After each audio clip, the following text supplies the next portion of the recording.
Welcome to Heartbreak Chronicles. The hotel shuttle bus was parked firmly in front of the Ambassador Hotel.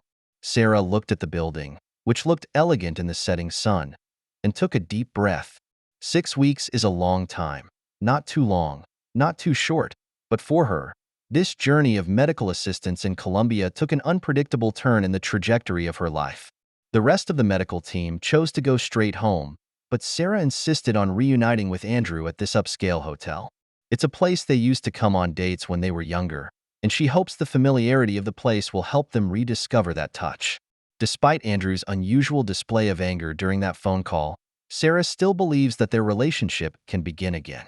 Mike, the baggage handler, quickly loaded her luggage onto the gold-plated cart, handed her a hot stamped number plate, and then welcomed her with a standard professional smile. Thomas, the doorman, respectfully pulled open the large door, adorned with exquisite brass carvings, for her, and Sarah's high heels made a soft sound on the thick red carpet. Sarah sauntered toward the front desk, her eyes unconsciously searching the spacious lobby, hoping to catch a glimpse of Andrew. The soft glow of crystal chandeliers spilled over the rich marble floor, and a few pairs of guests sat or stood in twos and threes, but the one she most wanted to see was not among them. The entire lobby has been meticulously furnished, with classically styled furniture harmonizing with modern artwork.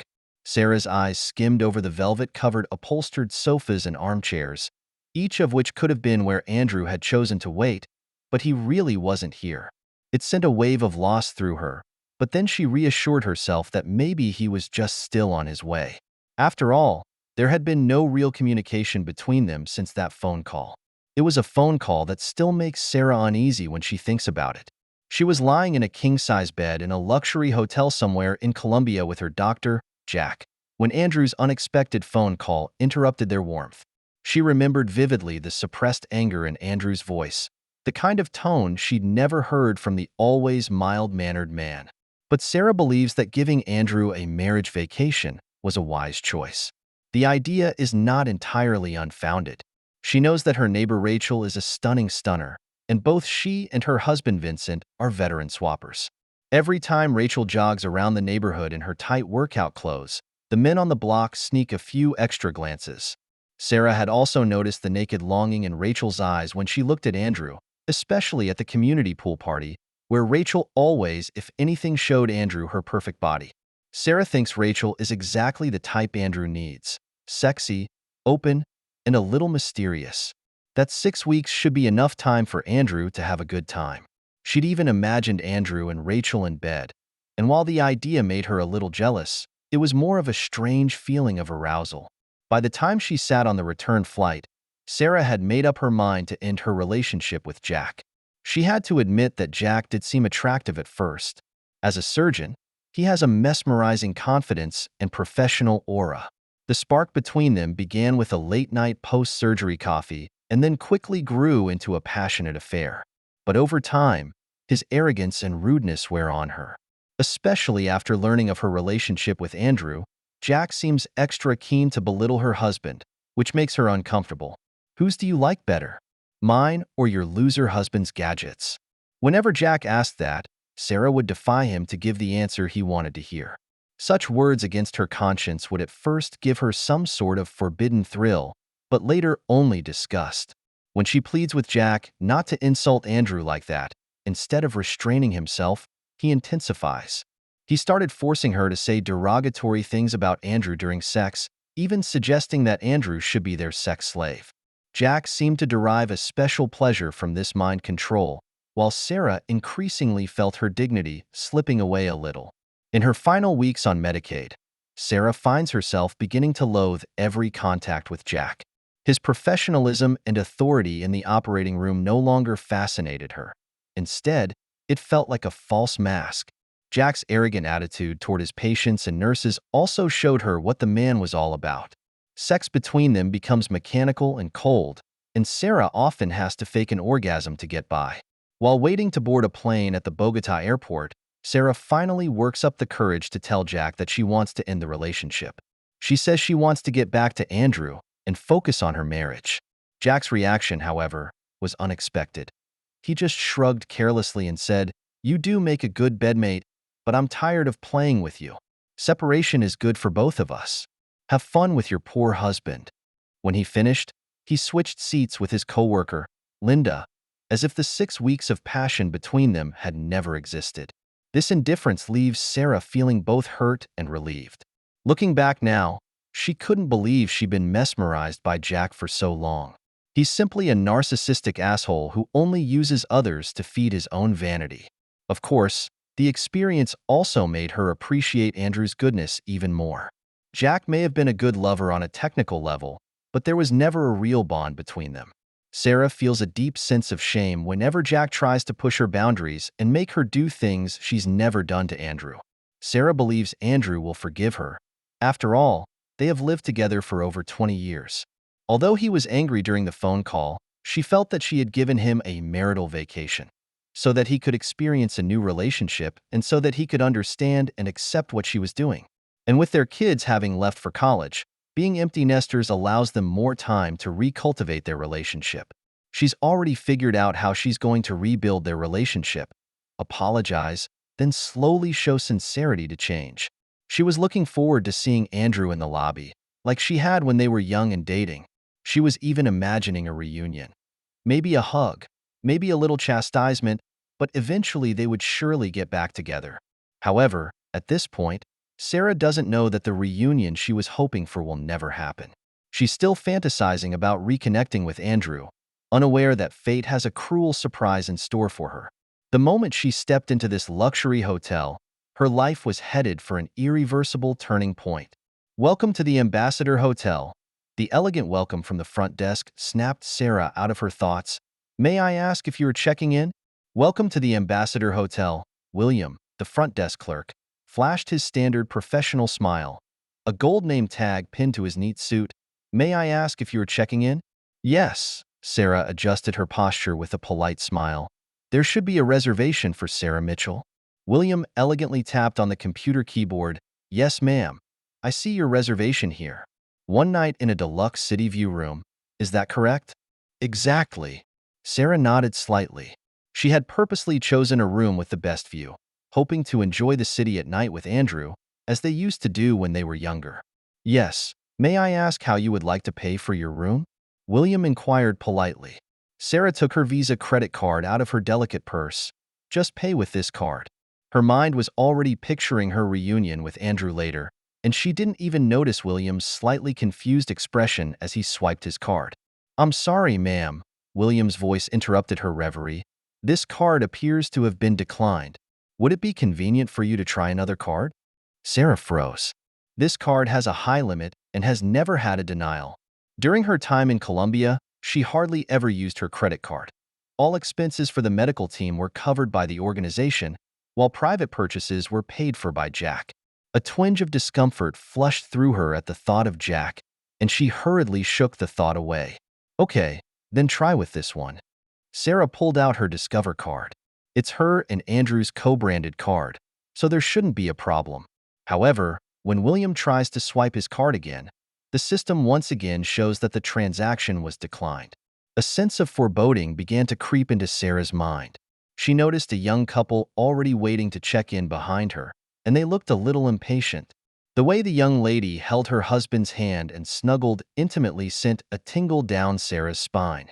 "I'm really sorry," William said, lowering his voice, "but this card won't complete the payment either. Do you have another payment method?" Sarah felt a flash of heat on her face.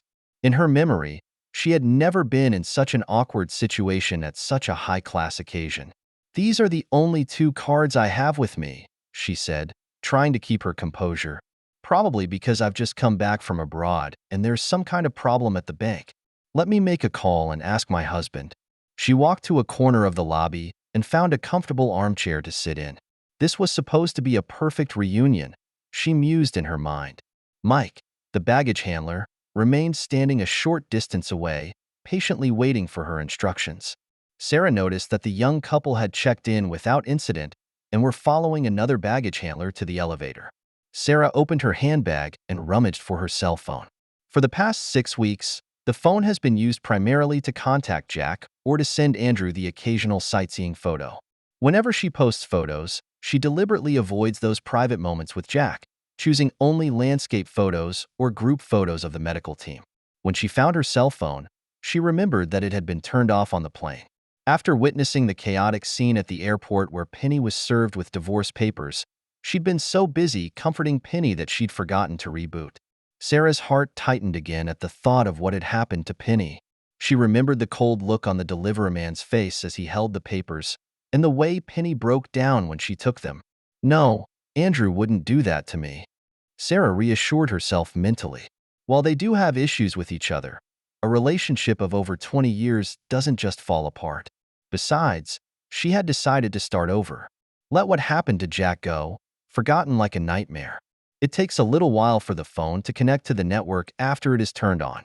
Sarah looked at the slowly spinning circle on the screen and suddenly realized that this might be the first time in a while she'd actually have to talk to Andrew. Previously in Colombia, apart from that angry phone call, communication between them had been limited to the photos and brief text messages she had unilaterally sent. Andrew never replied, and at the time she thought it was because he was angry, but now that she thought about it, maybe there was something else going on. The screen finally lit up, but to Sarah's surprise, there were no missed calls or new message alerts. She had expected to receive a message from Andrew telling her he'd be there soon, or explaining why she hadn't gotten to the hotel yet. However, the empty cell phone screen was like a cold mirror reflecting the uneasiness that was gradually rising inside her. Sarah took a deep breath and tapped her contacts. Andrew's number was set first on her speed dial, and the picture was taken on their anniversary last year, with him wearing her favorite blue shirt and a warm, genuine smile. She stared at the picture for a few seconds, then hit the dialing button. The phone rang a few times before a mechanical female voice sounded. "The user you have called is out of service." Sarah froze. She looked at the screen to make sure she hadn't pressed the wrong number and redialed it again. Still the same beep. In this moment, Sarah felt her heart skip a beat. Andrew never just changes his cell phone number. It's an unspoken agreement between them. Even if work required it, he would tell her in advance. And now, his number is out of service? Sarah began to recall all the details of her recent past. Declined credit cards, unanswered texts, disappearing contacts. It all signaled some possibility she didn't want to face. "Need help, ma'am?" William's voice came from a short distance away. Sarah then realized that she had been sitting in the armchair for a long time, and that Mike was still standing in the same place, pushing her luggage. She had to make a decision now, but before she did, she needed to figure out what was going on.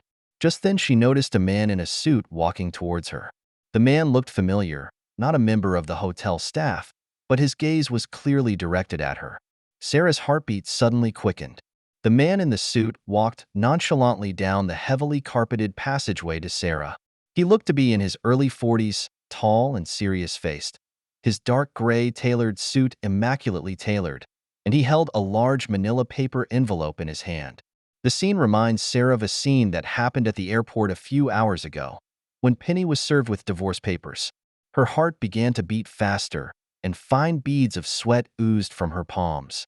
Sarah recalled uncontrollably the scene at the airport.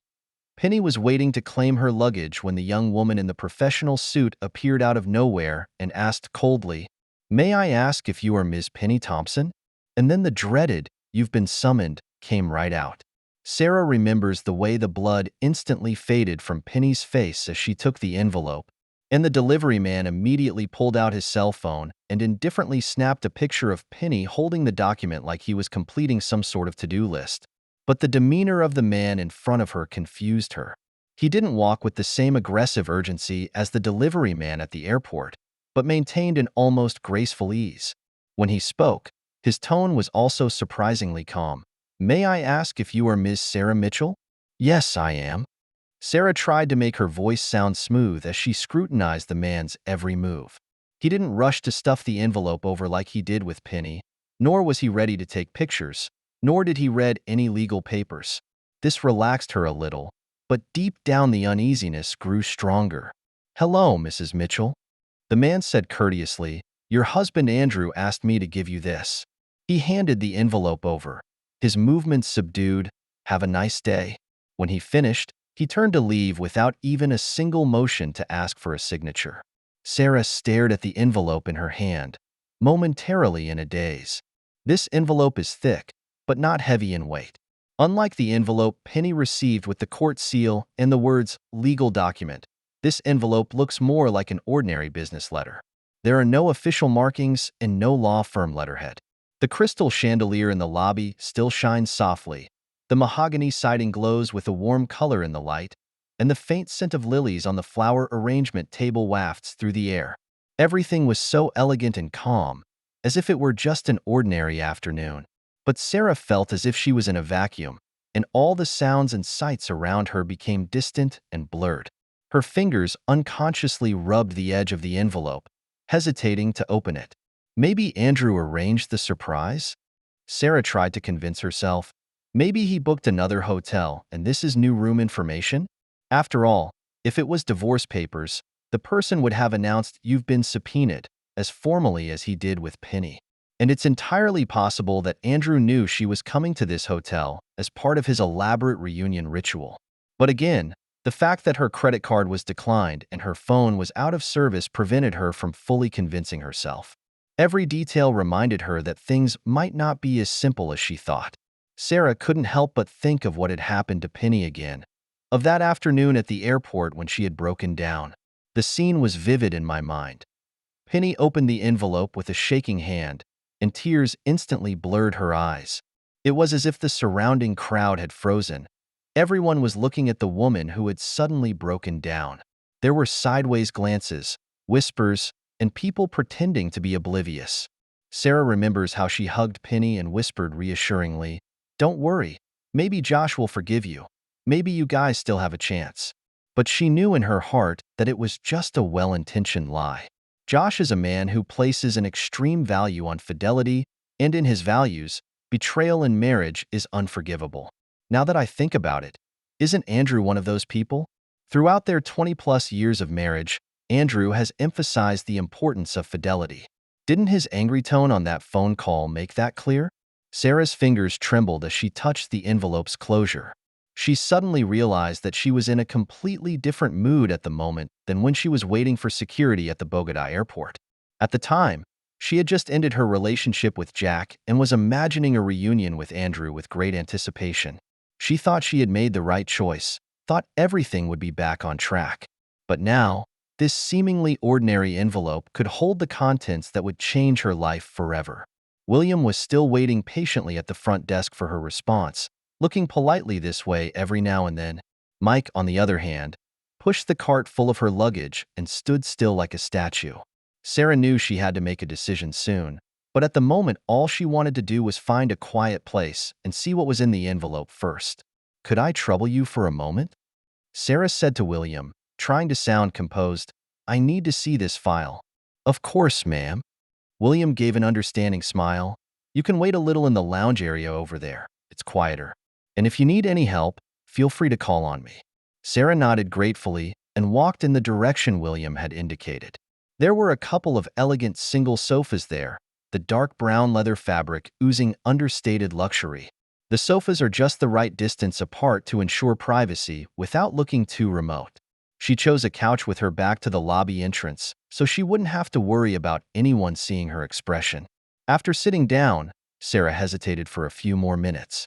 She looked at the envelope in her hand and remembered Penny frantically dialing Josh's number at the airport, getting transferred to voicemail over and over again.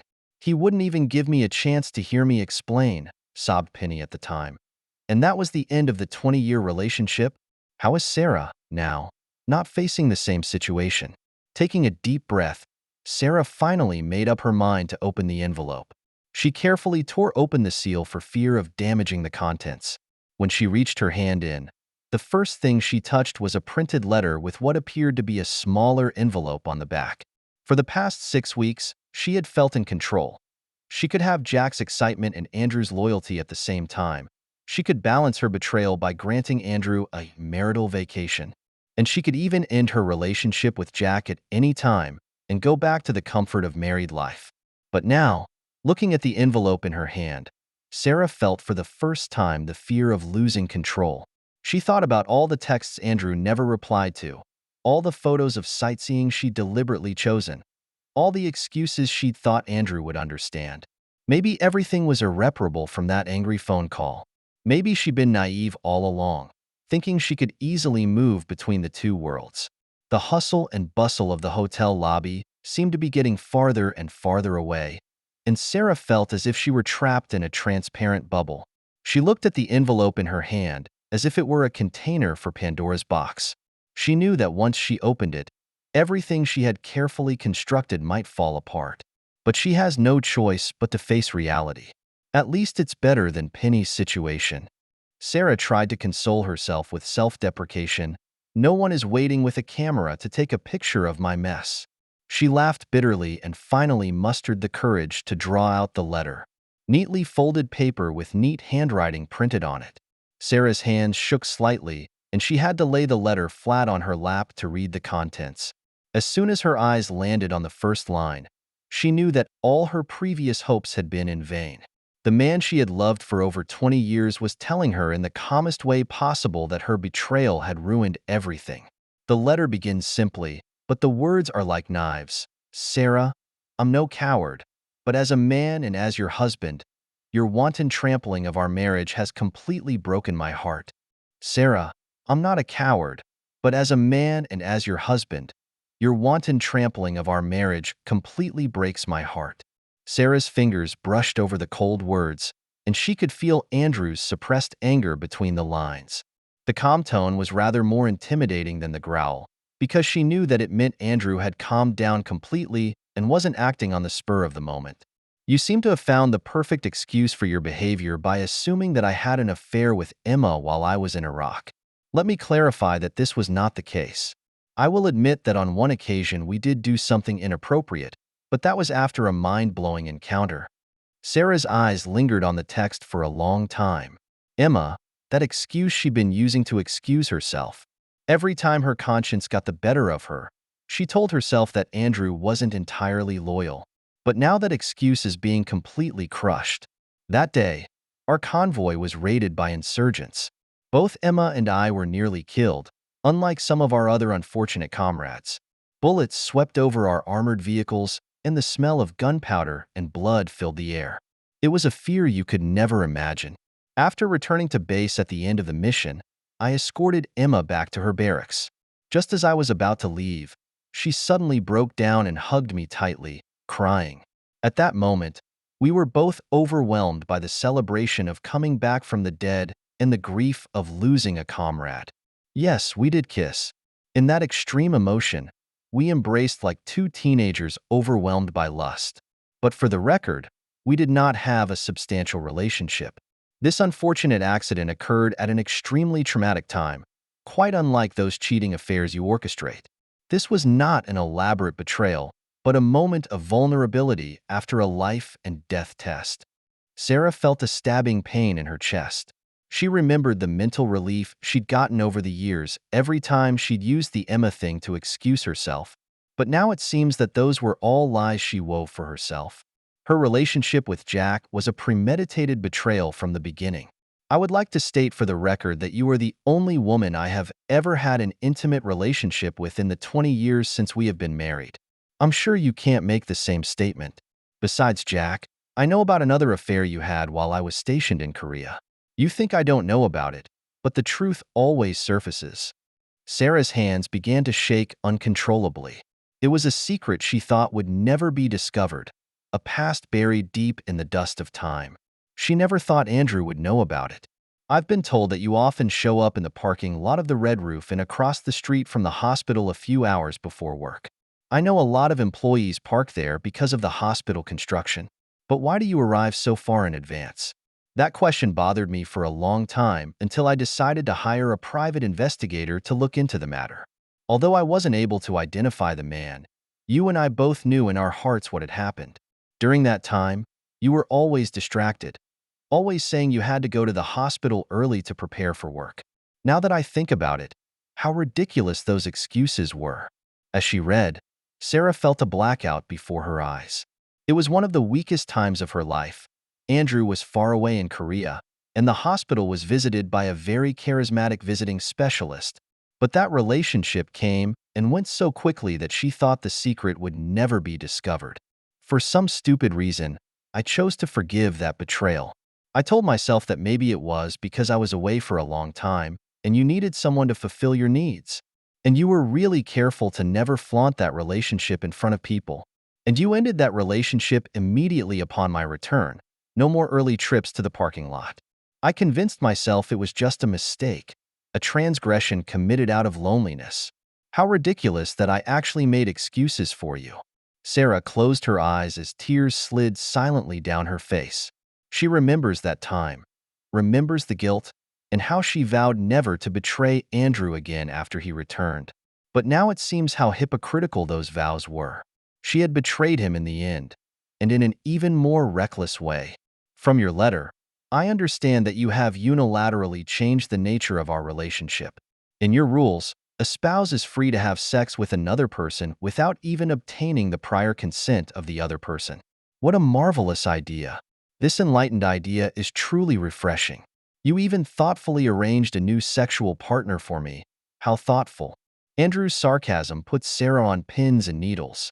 She remembered how absurd and presumptuous her decision to give him a marriage vacation now seemed. She thought it would balance out her betrayal, but she didn't realize it would be the final straw instead. Speaking of which, guess what? I didn't accept Rachel's offer. Your gift made me sick. However, I did invite Rachel and Vincent over for dinner. Much to my surprise, I learned from Rachel that you had been having an affair with Jack for a long time and were trying to get us to join your swapping circle. Apparently, you have a new lifestyle planned for us. Reading this, Sarah felt a wave of vertigo. She never expected Rachel to tell Andrew all of this. She had expected Rachel to be happy with her arrangement, not that things would be quite the opposite. Rachel told me that she thought you had discussed this with me. When she learned that you had made the decision without consulting me at all, she and Vincent were furious.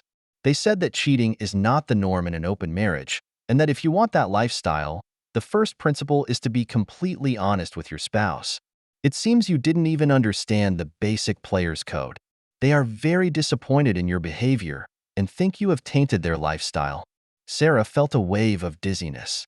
She shuddered to think of the emotions Andrew was carrying with him as he listened to Rachel recount them. The humiliation must have killed him. Since you think our relationship can be changed at will like this, I've learned to accept this new rule.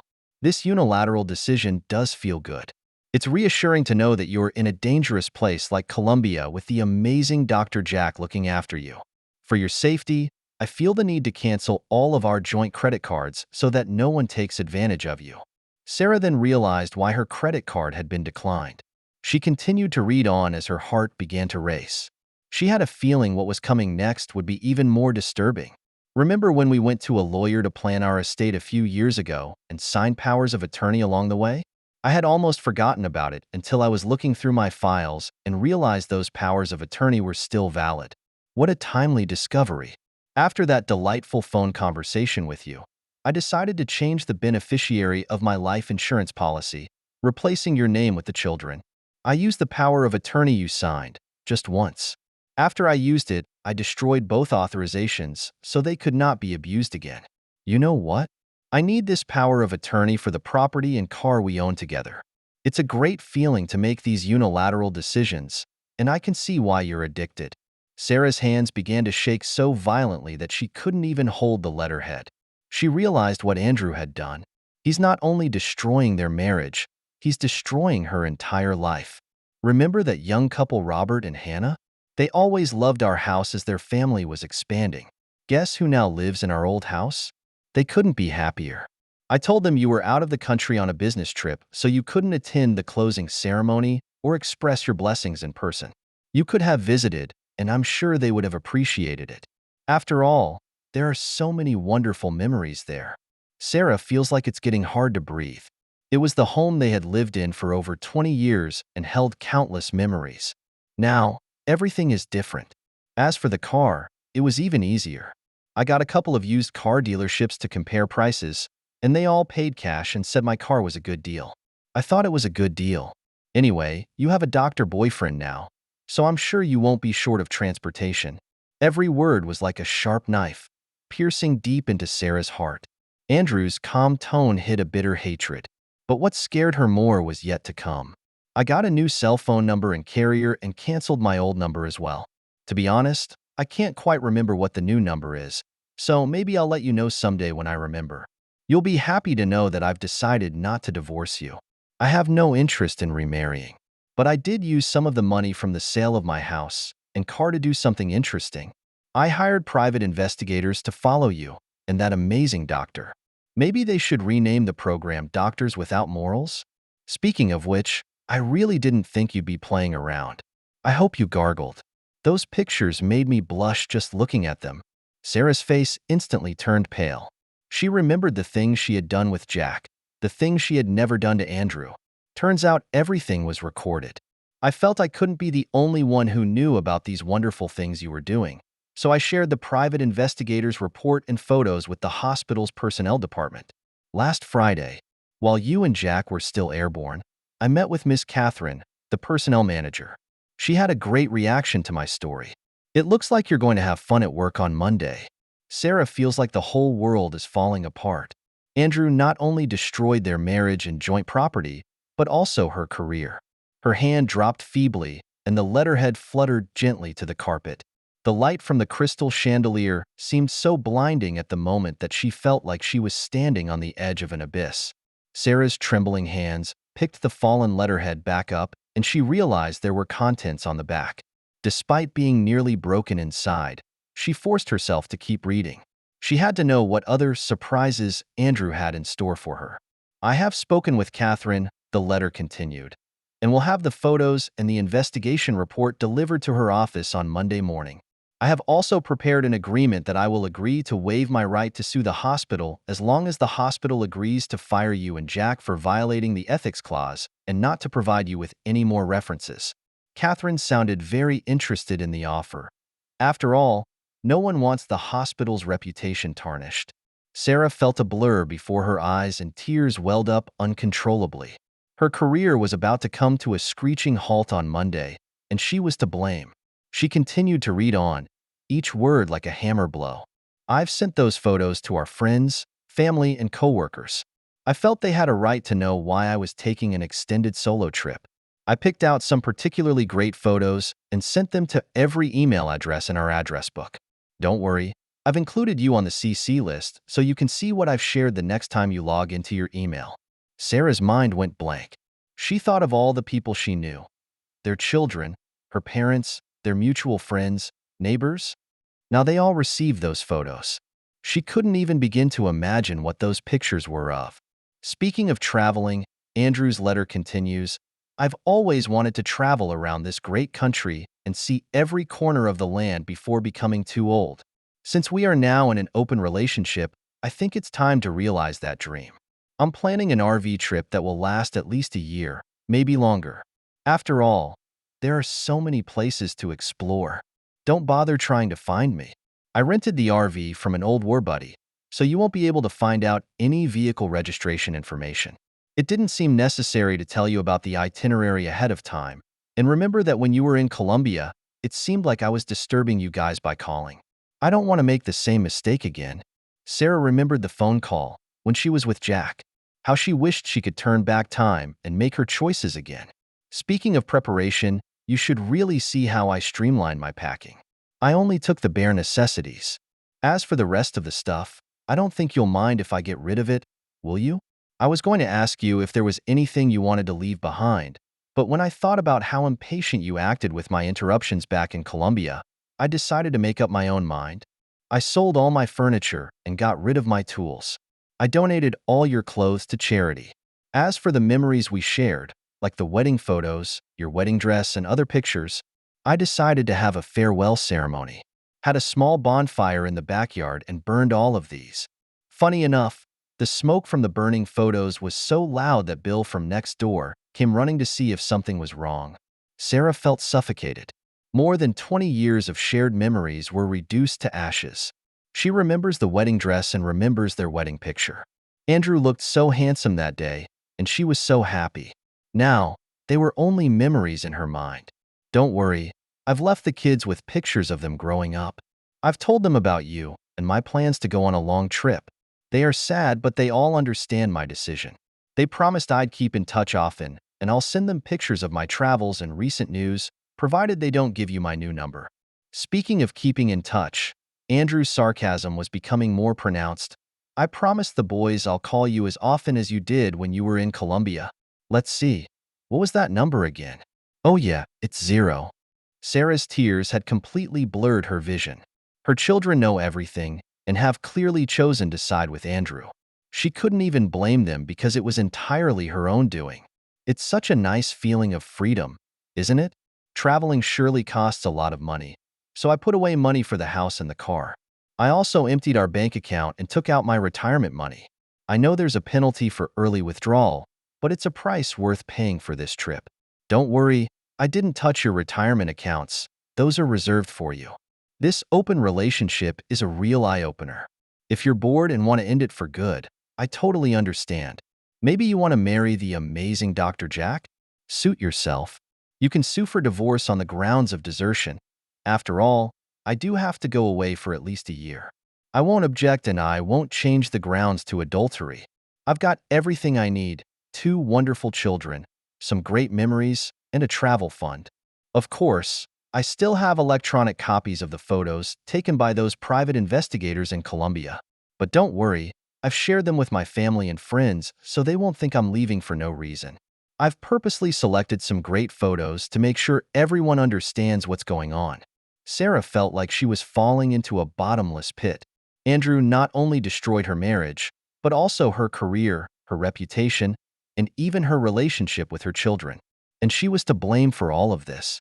Finally, Andrew writes, I'm pretty generous when I'm in a good mood. There's a $500 Visa gift card in the envelope, so consider this my parting gift. I hope you appreciate this gesture of kindness. This letter will most likely be the last time you hear from me, so I'm only going to give you this one chance, if you don't mind. Sarah's hands hung limply. She looked at the small envelope that had fallen to the floor and knew it contained the ironic gift card. $500, that's the end price of a 20-year marriage. People still come and go in the lobby, and the crystal chandeliers still shine softly. William was still at the front desk waiting for her decision, and Mike was still standing around pushing her luggage. But for Sarah, the world is a completely different place. She realizes that her perfect life is over the moment she steps into this luxury hotel. It was all a result of her own choices. She betrayed the only person who truly loved her, and now, she's lost everything. That's the end of today's story. For more captivating tales, hit subscribe and never miss an episode.